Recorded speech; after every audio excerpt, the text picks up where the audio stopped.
And here's Jason.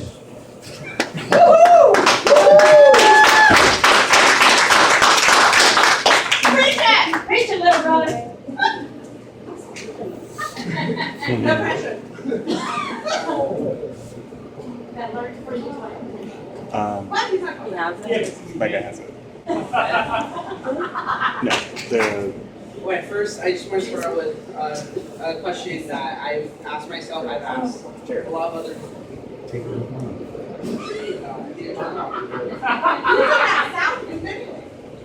He didn't turn it on. Yes. Okay, I want to start with just a question I've asked myself, I've asked a lot of people. Anyone here feel worthless, outlaw, outcast? You just never fit in with anywhere you are. I can be anywhere. I feel that all the way. I feel that all the way all the time. I can't be anywhere. I just always feel like I just don't fit in. I don't belong. But the thing is, we're not supposed to fit in. We're not of this world. IOTW. Jesus says in John 17:16 to us, they are not of this world. As we are not of this world, even as I am not of the world. He says it very clearly, we aren't of this world, we aren't going to fit into this world. Ever. We may not fit into this world, but that doesn't mean we're worthless, and we will never be worthless. And we have to remember this, we are a child of a king. When we do feel worthless, when we do feel bad, when we do feel upset or anything, we can get into a depression, we can get into just a big old depression, you just isolate. And it's never the way you want to go down. You want to have, I've learned it, one of my really good friends, he's learned it. He's played a few songs for me. He gave me one of them, and it's Brother Need to Breathe. And he just gave me, and it's like, Jason, you need to listen to this song. And I listened to it, I'm like, wow. And then he's told me that he'll never leave, he'll always be there, he'll always be my brother, he'll always be there for me. And that's just amazing. We have to find those people that we can be together, we can trust, we can be there with them. And when we do feel down, when we do feel worthless, and our face down, stuck into the ground, and usually it's all because somebody said they chose not to love us, or they just didn't see how much we were worth, or something like that. They did something, or they said something, and it hurts, but we have to just go on. And I want to let you know something. What they say means nothing. We need to remember that. Just because someone didn't love us, and they couldn't see how much we were worth, that means nothing. We shouldn't care. We are worth something to someone. We are worth a lot to God. John 3:16, for God so loved the world that he gave his only begotten Son, that whoever should believe in him should not perish but have everlasting life. If we were worthless, God wouldn't have done that for us. If he didn't truly love us and really think we were worth something, God wouldn't have done that for us at all.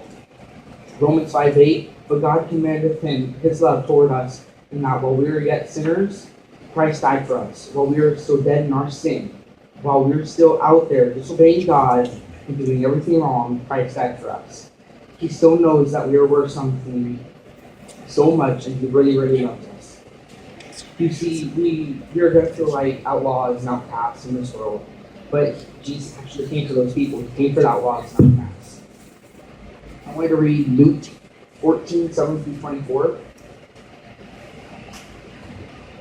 And he put forth a parable to those which were bidden, when he marked how they chose out of the chief room, saying unto them, Jesus is speaking, when thou art bidden of any man to a wedding, sit not down in the highest room, lest a more honorable man than thou be bidden of him.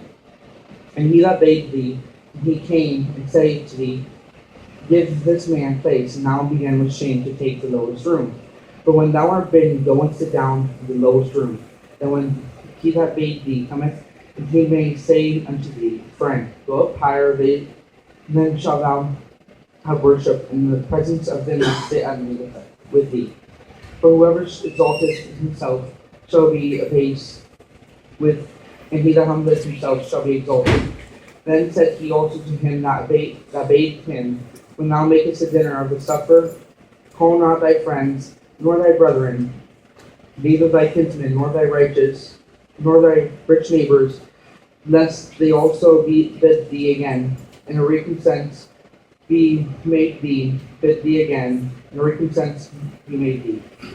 But when thou makest a feast, call the poor, the maimed, the lame, the blind, the outcasts and outlaws.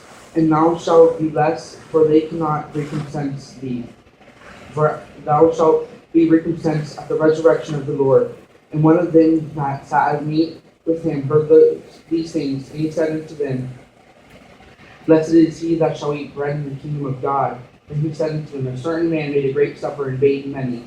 And he sent his servant at supper time to say to them that were bidden, Come, for all things are now ready.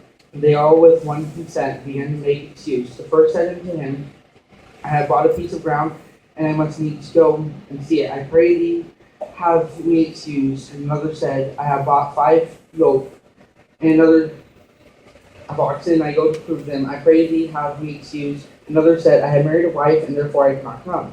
So that servant came and showed his lord these things. Then the master of the house, being angry, said to his servants, Go out quickly to the streets and the lanes of the city, and bring in hither the poor and the maimed and the halt of the blind.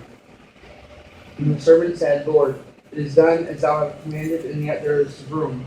The Lord said to the servant, Go out into the highways and the hedges, and compel them to come in, that my house may be filled. For I say unto you that none of these men which were bidden shall taste my supper.